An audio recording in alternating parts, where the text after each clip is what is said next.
जो गलती मैं समझती हूँ हिंदुस्तान के बहुत सारे राजनेताओं ने की है, जिससे आज भी दूर रहने की जरूरत है, उन्होंने समाजवादियों का साथ लिया।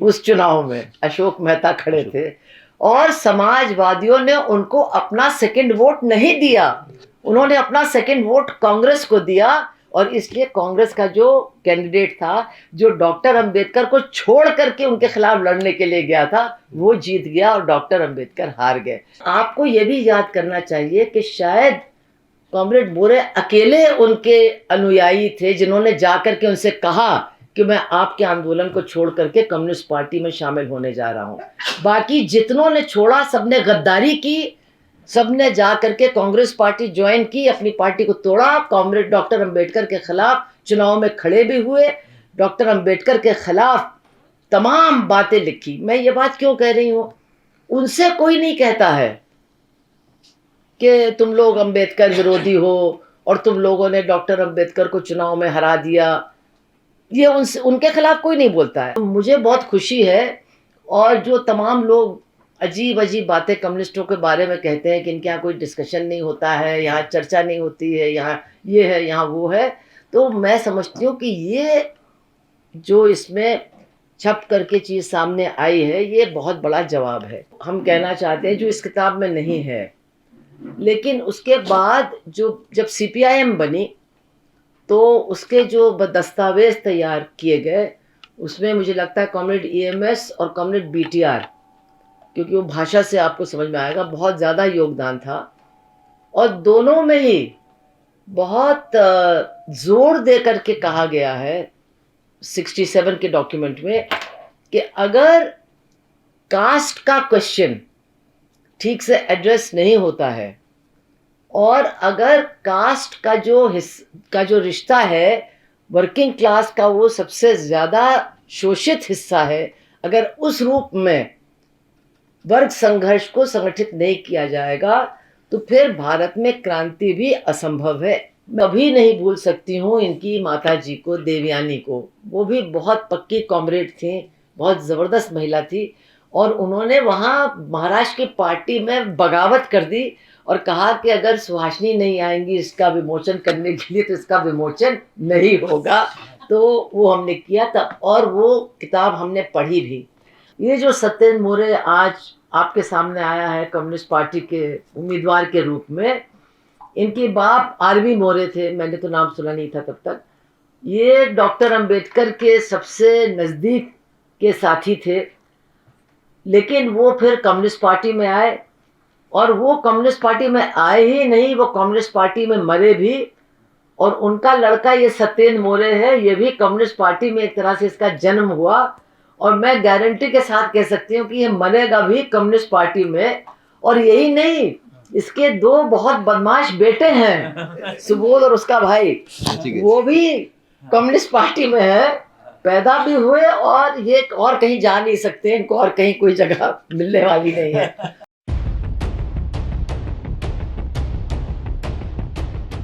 क्योंकि इस किताब के प्रति मेरा एक बहुत ही ज़बरदस्त मेरा एक रिश्ता है इस किताब के साथ।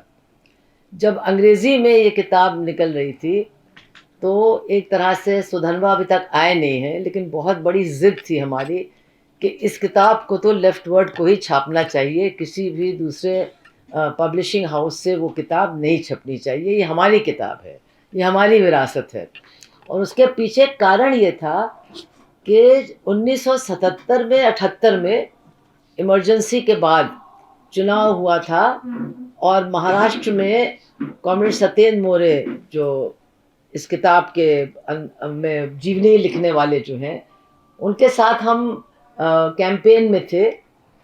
मैं महाराष्ट्र में 74 में ही गई थी, मुझे कुछ पता नहीं था आरवी मोरे कौन है, सत्येंद्र मोरे कौन है, लेकिन उनको जब कोई इंट्रोड्यूस कर रहा था, मेरे ख्याल से अहिल्या रांगनेकर इंट्रोड्यूस कर रही थी, तो वो इंट्रोडक्शन मेरे लिए इतना एक अद्भुत था कि मुझे फिर जानने की मेरे अंदर ललक पैदा हुई कि ये कौन लोग हैं। उन्होंने कहा कि ये जो सत्येंद्र मोरे आज आपके सामने आया है कम्युनिस्ट पार्टी के उम्मीदवार के रूप में, इनके बाप आरवी मोरे थे, मैंने तो नाम सुना नहीं था तब तक। ये डॉक्टर अंबेडकर के सबसे नज़दीक के साथी थे, लेकिन वो फिर कम्युनिस्ट पार्टी में आए, और वो कम्युनिस्ट पार्टी में आए ही नहीं, वो कम्युनिस्ट पार्टी में मरे भी। और उनका लड़का ये सत्येंद्र मोरे है, ये भी कम्युनिस्ट पार्टी में एक तरह से इसका जन्म हुआ, और मैं गारंटी के साथ कह सकती हूँ कि ये मरेगा भी कम्युनिस्ट पार्टी में। और यही नहीं, इसके दो बहुत बदमाश बेटे हैं, सुबोध और उसका भाई, वो भी कम्युनिस्ट पार्टी में है, पैदा भी हुए, और ये और कहीं जा नहीं सकते, इनको और कहीं कोई जगह मिलने वाली नहीं है। तो मुझे लगा कि ये तो एक मतलब बहुत ही प्रेरणादायक बात है, क्योंकि हम लोग तो बहुत से लोगों को जानते हैं, बाप और माँ कम्युनिस्ट थे या क्रांतिकारी थे, और लड़के सब चले गए अमेरिका और इधर उधर कहते, लेकिन है तो हमारे साथ, वो हम भी जानते हैं, आप भी जानते हैं कितने हमारे साथ हैं। ये एक है जो दुनिया में चल रहा है, हम किसी को दोष नहीं देना चाहते, लेकिन इस बात से हमें बहुत प्रेरणा मिली। और फिर कॉमरेड सत्येंद्र मोरे से हमारी बहुत दोस्ती भी हुई, फिर हमने उनसे उनके पिताजी के बारे में भी बहुत कुछ सुना, लेकिन और भी सुन सकते थे, लेकिन हम लोग काम में सब इतना वो रहते थे, लेकिन सुना। और फिर जब उन्होंने अपने पिताजी की जीवनी लिखी, तो जैसा कि बताया है कि उसके छपने से पहले उनका देहांत हो गया, और मैं भी तब तक बम्बई से हट चुकी थी। लेकिन मैं कभी नहीं भूल सकती हूँ इनकी माता जी को, देवयानी को। वो भी बहुत पक्की कॉमरेड थी, बहुत ज़बरदस्त महिला थी, और उन्होंने वहाँ महाराष्ट्र की पार्टी में बगावत कर दी और कहा कि अगर सुहासिनी नहीं आएंगी इसका विमोचन करने के लिए तो इसका विमोचन नहीं होगा। तो वो हमने किया था, और वो किताब हमने पढ़ी भी। और जो मुझे सबसे महत्वपूर्ण लगा, देखिए मैं जो पूरी उनकी जीवनी है वो तो आप लोग पढ़ोगे, लेकिन इसमें जो एक चीज़ अप्रिशिएट करने वाली है वो ये कि मैं तो सीपीआईएम में हूँ, तो मेरे लिए इस किताब का बहुत बड़ा महत्व है कि कैसे जो लोग सीपीआईएम से दूर रखे जाते हैं या कम्युनिस्ट आंदोलन से दूर रखे जाते हैं, या उनके अंदर तमाम गलतफहमियां पैदा की जाती हैं, कैसे उनको दूर करके कम्युनिस्ट आंदोलन के करीब लाया जा सके। निश्चित रूप से ये मेरे लिए बहुत ज़रूरी है। लेकिन इसमें जो एक बात है जो मुझे बहुत अच्छी लगी, जब मराठी में ये छपी थी और जब ये हम लोग हिंदी में छापने जा रहे थे, तो क्योंकि जैसे कहते हैं ना, दिल्ली दूर अस्त, तो बम्बई से तो दिल्ली थोड़ा दूर है, तो वहाँ आप कुछ भी छाप दीजिए, हो सकता है दिल्ली में जो लोग बैठे हैं उनको पता ही नहीं चलेगा कि ये आपने छापा है। लेकिन अंग्रेज़ी में भी शायद छप जाए तो छप जाए, कोई वो नहीं, अंग्रेज़ी वालों को क्या फ़र्क पड़ता है। लेकिन हिंदी में छापना, और उसमें उन तमाम चीज़ों को, सिर्फ एक चीज़ को नहीं छापा है हम लोगों ने हिंदी में, जो मराठी में है, जो कॉमरेड मोरे ने, आरबी मोरे ने कास्ट एंड क्लास पर एक पूरा अछूत की समस्या पर, या अछूत की समस्या का अध्ययन शायद ये है, उसके 5 पन्ने का वो है, वो छपा है उसमें। लेकिन इसमें जो उन्होंने चिट्ठी पार्टी कांग्रेस से पहले पॉलिट ब्यूरो को भेजी कि मैं चाहता हूँ कि इस विषय पर डिस्कशन हो पार्टी कांग्रेस में, और वो देर हो गई थी, उनको कहा भी गया कि आप आइए पार्टी कांग्रेस, लेकिन उनकी तबीयत नहीं ठीक थी, तो वो वहाँ आके उसकी प्रस्तावना नहीं कर सकते थे। और उसके बाद फिर निश्चित रूप से कॉमरेड ईएमएस नंबूदरीपाद ने उनके पूरे लेख को और उनके पत्र को पढ़ा, क्योंकि उन्होंने जो टिप्पणी की है उसमें उन्होंने कई बातों को कोट किया है, उनके लेटर से, उनके पत्र से और उनके लेख से। और उन्होंने कहा है कि हमने बहुत गंभीरता के साथ आपका ये पढ़ा है, और निश्चित रूप से जो बातें आपने कही हैं वो बहुत महत्वपूर्ण है। और उन्होंने फिर पार्टी सर्कुलर दर्ज किया कि ऊपर से नीचे तक आप लोग, उस समय अछूत सवाल कहते थे, या इस पर क्या कर रहे हैं पार्टी में, नीचे से ऊपर तक इस पर आप लोग हमको अपनी रिपोर्ट भेजिए। तो ये मैं नहीं कहती हूँ कि ये काफ़ी हो गया, चलिए उन्होंने कहा हमने कर दिया, ये बात नहीं। उसके बाद जो हम कहना चाहते हैं, जो इस किताब में नहीं है, लेकिन उसके बाद जो जब सीपीआईएम बनी, तो उसके जो दस्तावेज तैयार किए गए उसमें मुझे लगता है कॉमरेड ईएमएस और कॉमरेड बीटीआर, क्योंकि वो भाषा से आपको समझ में आएगा, बहुत ज़्यादा योगदान था। और दोनों में ही बहुत जोर दे करके कहा गया है 67 के डॉक्यूमेंट में कि अगर कास्ट का क्वेश्चन ठीक से एड्रेस नहीं होता है और अगर कास्ट का जो रिश्ता है वर्किंग क्लास का, वो सबसे ज़्यादा शोषित हिस्सा है, अगर उस रूप में वर्ग संघर्ष को संगठित नहीं किया जाएगा तो फिर भारत में क्रांति भी असंभव है।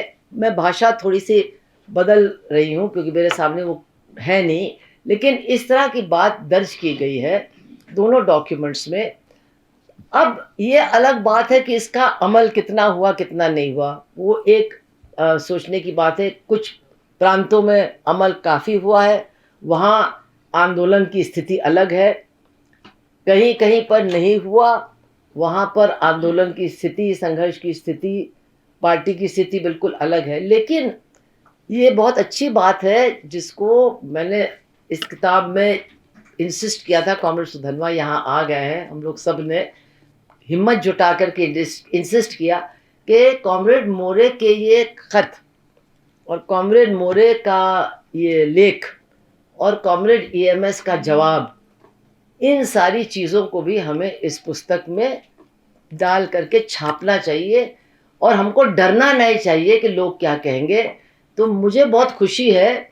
और जो तमाम लोग अजीब अजीब बातें कम्युनिस्टों के बारे में कहते हैं कि इनके यहाँ कोई डिस्कशन नहीं होता है, यहाँ चर्चा नहीं होती है, यहाँ ये है, यहाँ वो है, तो मैं समझती हूँ कि ये जो इसमें छप करके चीज़ सामने आई है ये बहुत बड़ा जवाब है। इसके अलावा आज मैं बहुत कुछ कहना चाहती थी, मैं नहीं कहूँगी, लेकिन एक बात मैं और कहूँगी। कई लोगों ने इस पर जो बोले हैं कहा कि जब कॉमरेड मोरे ने जा करके बाबा साहब से कहा कि मैं कम्युनिस्ट पार्टी ज्वाइन करने जा रहा हूँ, तो डॉक्टर अंबेडकर ने उनको मना नहीं किया और उनसे कहा कि अच्छा देखते हैं वो लोग कब तक तुमको बर्दाश्त करेंगे, इस तरह की बात कही। लेकिन उन्होंने कहा ठीक है तुम जा रहे, कोई बात नहीं। तो बहुत से लोगों ने यहाँ पर टिप्पणी की कि इसके बावजूद, उनके छोड़ने के बावजूद उनके रिश्ते बहुत अच्छे रहे। लेकिन आपको ये भी याद करना चाहिए कि शायद कॉमरेड मोरे अकेले उनके अनुयायी थे जिन्होंने जाकर के उनसे कहा कि मैं आपके आंदोलन को छोड़ करके कम्युनिस्ट पार्टी में शामिल होने जा रहा हूँ। बाकी जितनों ने छोड़ा सबने गद्दारी की, सबने जा करके कांग्रेस पार्टी ज्वाइन की, अपनी पार्टी को तोड़ा, कॉमरेड डॉक्टर अंबेडकर के खिलाफ चुनाव में खड़े भी हुए, डॉक्टर अंबेडकर के खिलाफ तमाम बातें लिखी। मैं ये बात क्यों कह रही हूँ, उनसे कोई नहीं कहता है कि तुम लोग अंबेडकर विरोधी हो और तुम लोगों ने डॉक्टर अंबेडकर को चुनाव में हरा दिया, ये उनके खिलाफ कोई नहीं बोलता है। अभी बात आई दलित पैंथरों की, हम लोग तो थे बम्बई में, हम और सुबोध, ये कहाँ गए दलित पैंथर? मतलब ये तो कांग्रेस में भी नहीं गए, ये तो ठाकरे वाली शिवसेना में चले गए और दंगों के बाद गए। जब बंबई में दंगे हुए, धारावी में दंगा हुआ, उसके बाद गए। लेकिन कोई नहीं कहता है कि भाई ये तो बहुत गलत हुआ, ये तो बहुत गड़बड़ हुआ, ये कैसे हो गया। तो एक मैं समझती हूँ कि एक बहुत सोची समझी एक, अब साजिश तो बहुत अजीब टाइप का शब्द है, उसके कई आजकल कॉनोटेशंस हैं, तो मैं कंस्पिरेसी थ्योरी और इसमें नहीं जा रही हूँ, लेकिन ये मैं नहीं मान सकती कि ये सब ऐसे ही हो रहा है। मेरा ये मानना है कि एक सोची समझी नीत है कि कम्युनिस्ट आंदोलन को और जो सोशल एक्सप्लॉयटेशन और सोशल लिबरेशन का आंदोलन है, इन दोनों को अलग रखा जाए, क्योंकि ये दोनों धाराएं अगर एक दूसरे के करीब आ जाएंगी तो फिर तब जा कर के ये जो यथा स्थिति है इस देश की, उसको हिलाया जा सकेगा और उसको बदलने का काम शुरू हो जाएगा। तो मुझे तो इस किताब का महत्व सबसे बड़ा, वैसे तो इस पढ़ने में भी बहुत बढ़िया किताब है ये, मतलब ये बोरिंग उबाऊ किताब बिल्कुल नहीं है। इसमें जो कॉमरेड आर.वी. मोरे अपने गांव के जीवन के बारे में लिखते हैं, और जैसा कि लोगों ने कहा है कि इसमें ज़रा भी उन्होंने अपने आप को लेकर के कि हाय रे देखिए मेरा दुख, हाय रे देखिए मेरी परेशानी, हाय रे देखिए मुझे जूठन खाना पड़ा वगैरह वगैरह, उन्होंने बहुत जैसे कि सहज तरीके से कि ये मेरा जीवन था और ऐसे मेरे गांव के लोग थे, और उन्होंने तमाम उन लोगों का जिक्र किया है जिन्होंने समाज सुधार आंदोलन में योगदान दिया। यहाँ तक कि जो बाला साहब ठाकरे के बाप थे, प्रबोधन कर ठाकरे, उनके बारे में बताया है कि वो आदमी अंतर जाति विवाह करवाता था तिलक के दोनों बेटों के बारे और अपने ऑफिस में ऐसे लोगों को मतलब एक तरह से सम्मानित करता था जिनका अंतर जाति विवाह होता था।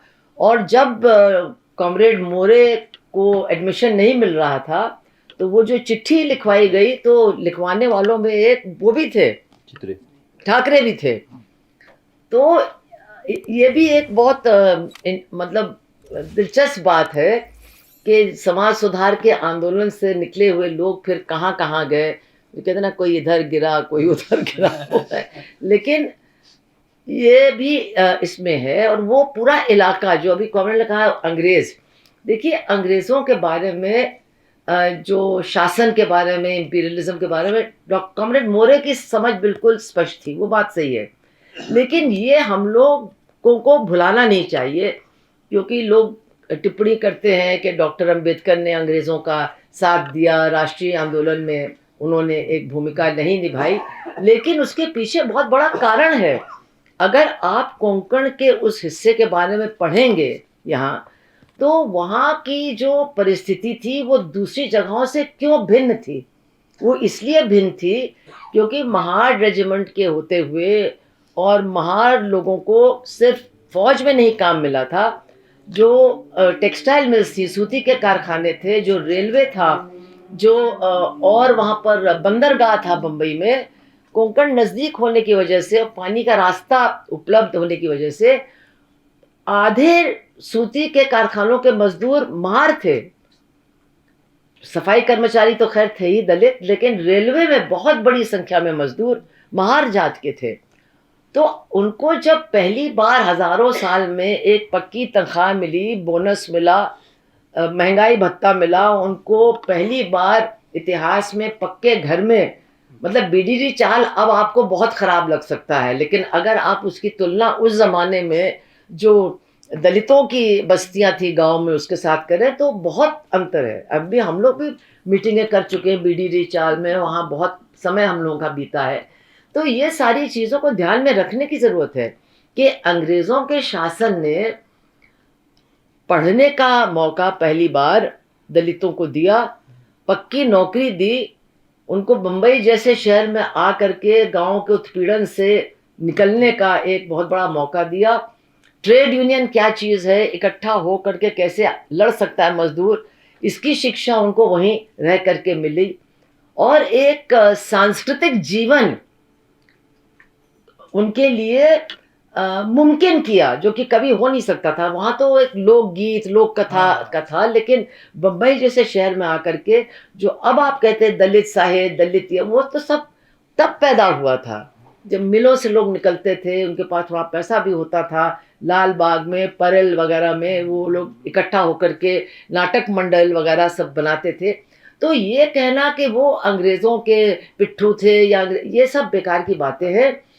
निश्चित रूप से, क्योंकि हमने कानपुर में भी देखा है मिल के मजदूरों की हालत में जो बदलाव आया अंग्रेज़ों के कारखानों के लगाने के बाद, कि एक बहुत बड़ा बदलाव एक दलित जनता के बड़े हिस्से के जीवन में आया, जो केवल और केवल अंग्रेजी शासन की देन थी। अब वो उन्होंने अपने फ़ायदे के लिए किया, वो तो सब जानते हैं, लेकिन किया और ये हुआ और इसका फ़ायदा इन लोगों को मिला। और जो शिक्षा प्राप्त हुई वो इसी की वजह से प्राप्त करने का उनको मौका मिला।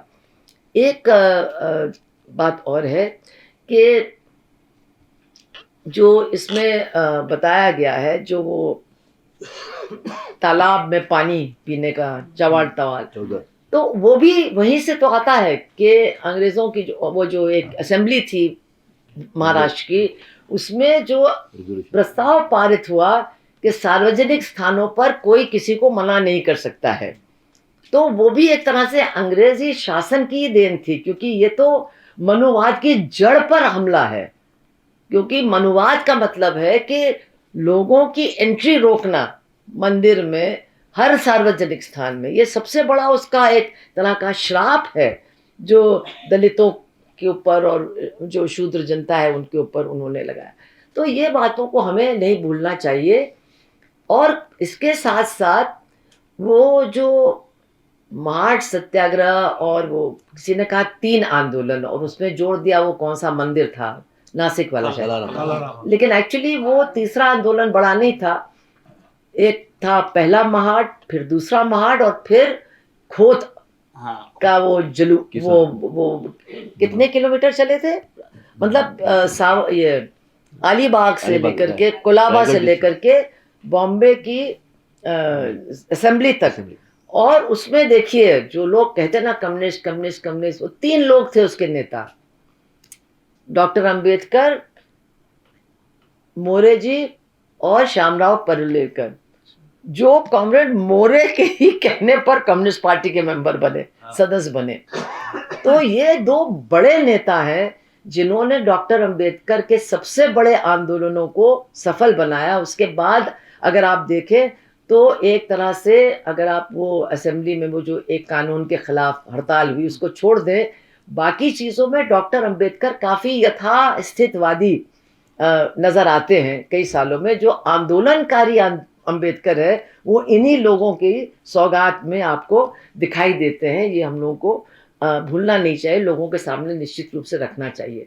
बाकी इस किताब में बहुत कुछ है, और ये छप गई है। कोई कहता है इनके सहयोग से छपी है, हम तो कहते हैं बावजूद इनकी।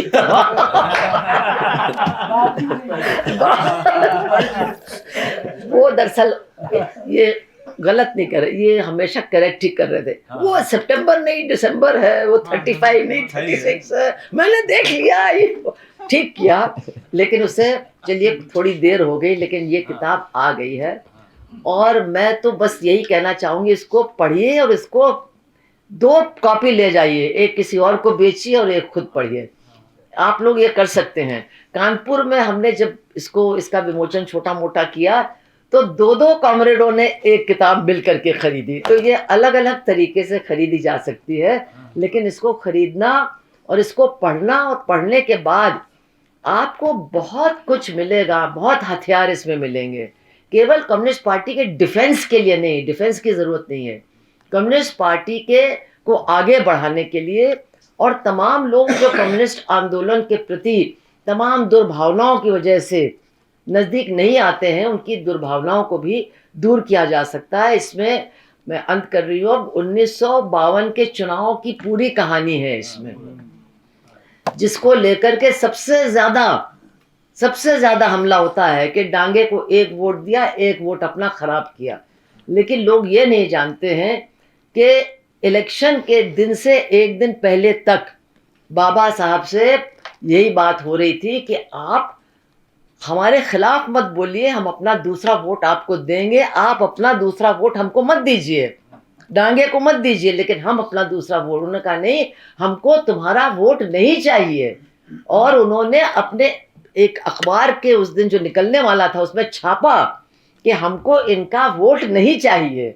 तो अगर कोई देना भी चाहता था तो भाई बाबा साहब ने कह दिया कि कम्युनिस्टों का वोट नहीं चाहिए, तो अगर कोई अच्छा भला दलित देना चाहता था जो कम्युनिस्ट था तो वो नहीं देता। और उन्होंने जो गलती मैं समझती हूँ हिंदुस्तान के बहुत सारे राजनेताओं ने की है, जिससे आज भी दूर रहने की ज़रूरत है, उन्होंने समाजवादियों का साथ लिया।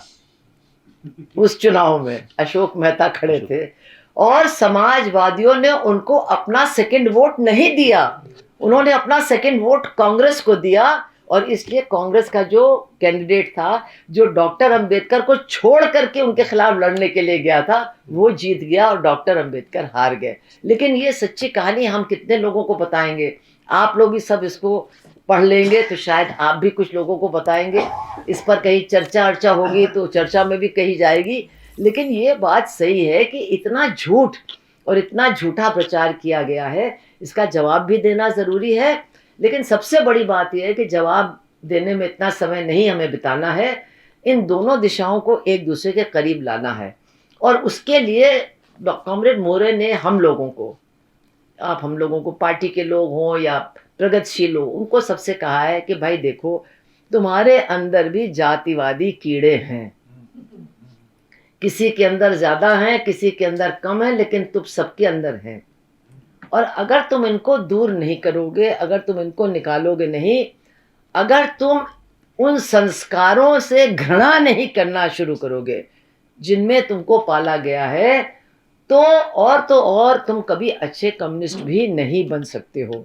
तो अच्छे कम्युनिस्ट बनो, मनुवादी अवशेष जो हैं तुम्हारे अंदर उनको बाहर निकालो, तब जाकर के तुम इस काबिल होगे कि इन दोनों दिशाओं को एक दूसरे के करीब ला करके इस यथास्थिति को हिलाने और तोड़ने का काम शुरू कर सकोगे। आप सबका बहुत बहुत धन्यवाद।